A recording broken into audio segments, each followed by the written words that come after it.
आदिवासी लड़ेंगे जीतेंगे लड़ेंगे जीतेंगे।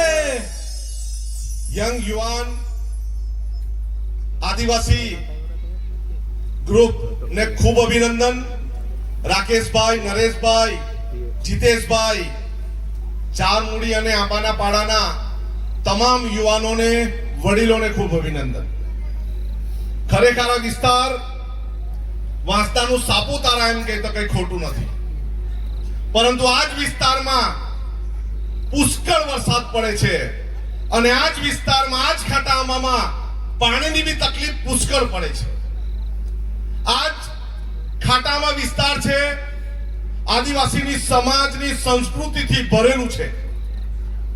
અહીંયા વારલી સમાજ છે, કુકણા સમાજ છે, આદિમ જૂથ છે અને બધા જ ખેડૂત છે, છતાં પણ આપણે આ વિસ્તારના લોકોએ મફત અનાજ ખાવું પડે।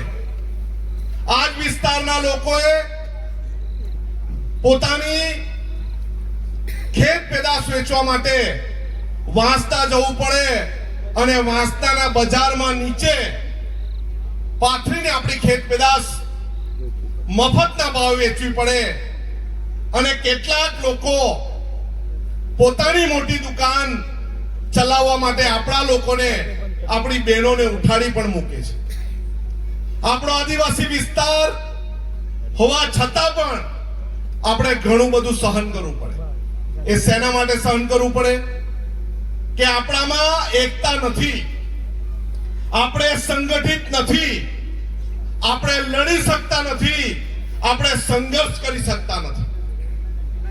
આપણા બહેનો સવારે 3 વાગ્યાથી ઉઠીને શાકભાજી વેચવા માટે જાય અને એ જ બહેનો શાકભાજી વેચીને આવે અને પશુપાલનનો વ્યવસાય કરે અને પાણીના ભાવે દૂધ શહેરમાં વેચવું પડે, ડેરી પર વેચવું પડે। આ એક ધારાસભ્ય તરીકે મને પણ નથી પસંદ, પરંતુ આપણે એ સ્વીકારવું પડે। જે દૂધ આપણે 30 રૂપિયા 35 રૂપિયામાં મંડળીમાં અને ડેરીમાં આપીએ છીએ, એ દૂધ આપણે જ્યારે બજારમાં લેવા માટે જઈએ છીએ ત્યારે એનો ભાવ ડબલ હોય છે ને બધાને ખબર છે ને બધાને। આપણે એ જ દૂધ ડબલ પૈસા લઈએ છીએ અને એ પણ મલાઈ વગરનું ને ફેટ વગર। આપણે દૂધ મંડળીમાં અત્યારે ખાટામાંની દૂધ મંડળીમાં દૂધ વેચવા જઈએ અને 0 ફેટ આવે તો બેનો શું થાય? દૂધ લઈ કે નહીં લઈ? નહીં લઈ કે લઈ? એ દૂધ નથી લેતા, પરંતુ ડેરી મલાઈ કાઢી લે અને પછી કોઠડીમાં આપણને આપે ત્યારે આપણે લેતા શરમાતા નથી, એનો ભાવ ડબલ થાય છે। આપણા વિસ્તારની જળ જંગલ જમીન કઈ રીતે લૂંટી લેવાનું એ કામ અને એ ષડયંત્ર આજની સરકાર કરે છે, પરંતુ હવે એ કહેવામાં છોછ નથી કે આપણા પ્રમાણપત્ર પર લૂંટીને ચારણ ભરવા રબારીને આપી દે છે, એમાં પણ સરકારને શરમ નથી। આપણા લોકો જળ જંગલ જમીન બચાવે છે, ઉત્પલભાઈએ કીધું તેમ પહાડ પણ બચાવવા જોઈએ, પરંતુ મહુવાના કાકરિયા વિસ્તારમાં સુરત મહાનગરપાલિકા 5000 મેટ્રિક ટન કચરો નાખી જાય, એ પણ આપણે સહન કરવો પડે। કેમ કે આપણી પાસે એકતા નથી। આપણામાંના જ કેટલાક લોકો છે એનો કોન્ટ્રાક્ટ રાખે છે અને કચરો આપણા ગામમાં, આપણા વિસ્તારમાં અને આદિવાસી વિસ્તારમાં કચરો નાખે છે। આજ ખાટામાંની વાત કરીએ, બારકુભાઈ ડેમ સમિતિના પ્રમુખ અહીંયા હાજર છે। આજ ખાટામાં વિસ્તારમાં મોટા ડેમ પ્રોજેક્ટની વાત આ સરકાર અને આપણા પાણી લૂંટવા વાળા લોકો આપણું પાણી લૂંટી લેવામાં શરમ નથી અને આપણો વિસ્તાર, આપણી જૈવિક વિવિધતા, આપણું વનસ્પતિ, આપણી ઔષધિઓ અને આપણું જંગલ કઈ રીતે ડૂબી જાય એના કાવતરા પણ આજ લોકો કરે છે। ઘણી બધી જગ્યાએ ડેમો બન્યા છે, પરંતુ પાણી આપણા આદિવાસી વિસ્તારના લોકોને મળતું નથી। આપણને સંવિધાનમાં મફત શિક્ષણ, સાર્વત્રિક શિક્ષણ મળવાની વાત છે, પણ આજ ખાટામાં કેટલીક શાળાઓ જર્જરિત છે। આ ખાટામાં કેટલીક આંગણવાડી જર્જરિત છે, એમાં પાણી ટપકે છે.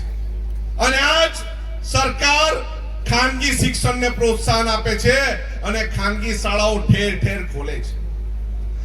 ગયા બજેટમાં જ અમે વાત કરી કે અમને મફત ટ્રાન્સપોર્ટેશન અમારા બાળકોને આપવું જોઈએ અને મફત વાહન વ્યવહારની સુવિધા આપી હતી. અને પછી એવું કહેવામાં આવ્યું ટેક્સી પાસિંગ વગરની ઇકો અમે લેતા નથી અને એના કારણે આજે બાળકોએ 4-4 કિલોમીટર ચાલતું જવું પડે છે. આ ખાટાંગવા વિસ્તારના રાકેશભાઈ અને ગીતેશભાઈએ ફરિયાદ કરી હતી કે અમારા તાના માધ્યમિક શાળામાં ભણનારા છોકરાઓ બાબુનિયાથી લઈને ચાલતા બોરિયા સુધી જાય છે. એમની પાસે બસ નથી અને અહીંયા આઝાદી પછી બસ પણ જોઈ નથી આ વિસ્તારમાં. ત્યારે અમે અમારી ટીમ સાથે ચાલતા અમે તે શાળા સુધી ગયા અને બીજા અઠવાડિયે આ જ વિસ્તારના લોકોને બસની સુવિધા મળી. પણ એ શક્ય ક્યારે છે? આપણે સૌ સાથે હોય ત્યારે.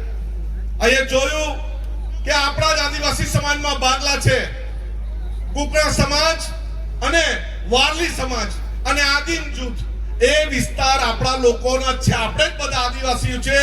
છતાં પણ અમુક લોકો ભણેલા ગણેલા લોકો એમ કહે કે વારલી સમાજ અમારાથી નીચો છે, પરંતુ અમે પણ વારલી સમાજના છે એવી કહેવાની તાકાત આપણે રાખવી પડે.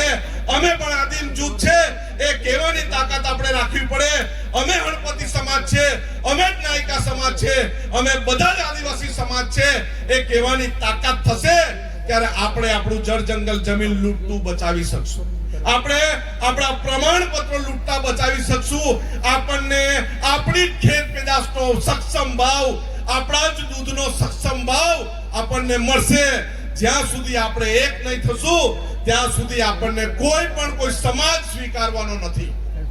વાસ્તવમાં આવીને અન્ય પ્રાંતના લોકો, અન્ય વિસ્તારના લોકો, અન્ય સમાજના લોકો કરોડોપતિ બની ગયા છે, પરંતુ આપણે આપણા ઝૂંપડા, આપણા નળિયા, આપણા પત્ર આપણે બદલાવી શકતા નથી. એનો એક જ તોડ છે. આપણે સૌ એક જ વસ્તુનું યાદ રાખવું પડશે કે આપણે કોણ? તો આપણે આદિવાસી. આપણે કોણ? આપણે કોણ? આપણે કોણ? આપણે આદિવાસી છે. એનો ગર્વ જો આપણામાં નહીં હોય ત્યાં સુધી આપણે આપણા સમાજને બચાવી શકવાના નથી. આપણે આદિવાસી છે એનો ગર્વ જો આપણામાં નહીં હોય તો આપણે બાળકોને શિક્ષિત કરી શકવાના નથી. આપણે આદિવાસી છે એનો ગર્વ જો આપણામાં નહીં હોય, આપણા પ્રમાણપત્રનો ગર્વ ન હોય તો આપણે સારું શિક્ષણ મેળવીને નોકરી મેળવી શકવાના નથી. અહીંના યુવાનોને, અહીંના આગેવાનોને ખૂબ ધન્યવાદ. આવી જ રીતે દર વર્ષે કાર્યક્રમ કરો એવી તમામને શુભકામના. તમામને જય આદિવાસી, જય જોહાર, જય જોહાર.